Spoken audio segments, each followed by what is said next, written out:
نحمده ونصلي على رسوله الكريم اما بعد فاعوذ باللہ من الشیطان الرجیم بسم اللہ الرحمن الرحیم السلام علیکم ورحمۃ اللہ وبرکاتہ۔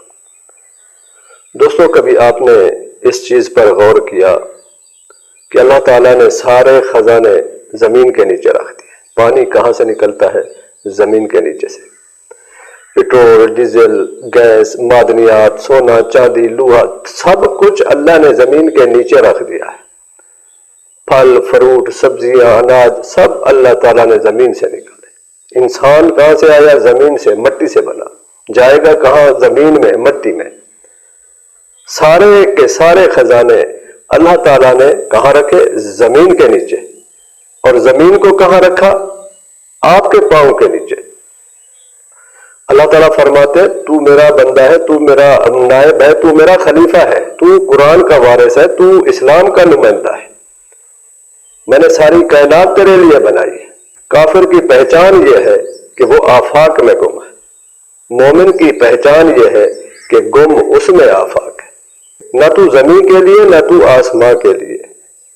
یہ جہاں ہے تیرے لیے، تو نہیں جہاں کے لیے۔ اللہ تعالیٰ نے انسان کو صرف اپنے لیے پیدا کیا۔ اللہ فرماتے ساری کائنات، سارے خزانے میں نے تیرے لیے پیدا کیے اور تجھے صرف اپنے لیے پیدا کیا۔ کسی نے زمین سے پوچھا، مٹی سے کسی نے پوچھا کہ اللہ تعالیٰ نے سارے خزانے تیرے نیچے کیوں رکھ دیے؟ تو مٹی نے جواب دیا، سنو اللہ والو، مٹی نے کہا جب سے میں مٹی ہوں تو اللہ تعالیٰ نے سارے خزانے میرے نیچے رکھ دیے۔ تو اللہ کی رضا پر راضی رہے، اللہ کے ہو جائیں، سب کچھ آپ کا ہے، سب کچھ اللہ نے آپ کے لیے پیدا کیا۔ اگر اللہ تعالیٰ نے آپ کی زندگی میں کچھ محرومیاں چھوڑ دی ہیں تو بہت سی رحمتوں سے بھی آپ کو نوازا ہے۔ اگر زندگی کی کچھ کہانیوں کو ادھورا چھوڑ دیا ہے تو بہت سے قصوں کو اللہ تعالیٰ نے پائے تکمیل تک بھی پہنچایا ہے۔ اسی کو زندگی کہتے ہیں۔ کبھی کچھ مل گیا، کبھی کچھ کھو دیا۔ سب سے بڑی بات اپنی رضا کو اللہ کی رضا پر ڈال دینا۔ دکھ ملے، سکھ ملے، غم ملے، کبھی شکوہ نہیں کرنا۔ جنہ دکھاں وچ دل بر راضی، سکھ انہاں تو وارے، دکھ قبول محمد بخشا، راضی رہن پیارے۔ اللہ تعالیٰ کے ہر فیصلے پر راضی رہنے کی عادت انسان کی زندگی کو خوشگوار بنا دیتی ہے۔ اور جو لوگ اللہ کی رضا پر راضی نہیں رہتے ان کی زندگی عذاب بن جاتی ہے، مشکلات کا شکار رہتی ہے۔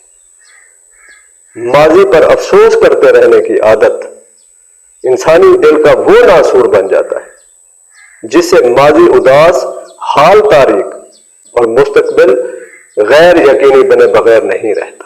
خوشی ملے، غم ملے، نعمت ملے نہ ملے، راحت ملے نہ ملے، ہر حال میں اللہ کا شکر ادا کرنا ہے، اللہ کی رضا پر راضی رہنا ہے، کبھی شکوہ نہیں کرنا۔ جب آپ ایسے بن جاتے ہیں، اللہ کی رضا پر راضی ہوتے ہیں اور اپنا سب کچھ، دولت، عزت، شہرت، صحت، سب کچھ اللہ پر قربان کر دیتے ہیں تو پھر اللہ آپ کا ہو جاتا ہے۔ مٹا کر اپنی ہستی کو سراپا جستجو ہو جا، پھر جو تو چاہے وہ ہوگا، جو وہ چاہے تو ہو جا۔ جب آپ اسی طرح اللہ کی رضا پر راضی رہتے ہیں، اپنی رضا کو اللہ کی رضا پر ڈال دیتے ہیں تو پھر سب کچھ آپ کا ہے۔ خلیفہ ہارون الرشید ایک مرتبہ دربار لگائے بیٹھا تھا تو وہ ذرا مستی میں تھا، جوش میں تھا، کہنے لگا کہ مانگو اپنے درباریوں سے، وزیروں سے، کہنے لگا کہ مانگو جو کچھ مانگتے ہو۔ تو ان وزیروں نے، مشیروں نے اپنی اپنی حیثیت کے مطابق مانگا۔ کسی نے دولت مانگی، کسی نے علاقہ مانگا، کسی نے کچھ مانگا، کسی نے کچھ مانگا، کسی نے وزارت مانگی، کسی نے نوکری مانگی۔ جب سب مانگ چکے تو ایک لونڈی کھڑی تھی، تو خلیفہ ہارون الرشید نے پوچھا کہ آپ نے کچھ نہیں مانگا؟ اس لونڈی نے کہا کہ میں جو کچھ مانگوں گی آپ دیں گے۔ خلیفہ نے کہا ضرور دوں گا، جب باقیوں کو دیا تو آپ کو بھی دوں گا۔ تو پھر اس نے کہا کہ میں آپ سے آپ کو مانگتی ہوں، جب آپ میرے ہو جائیں گے تو پھر سب کچھ میرا ہے، یہ وزارتیں، یہ نوکریاں، یہ دولت تو اور بھی ہے، جب بھی آپ کا موڈ چینج ہوگا آپ ان سے پھر لے سکتے ہیں، لیکن اگر آپ میرے ہو گئے تو پھر ساری ریاست، سب کچھ میرا ہے۔ تو آپ اللہ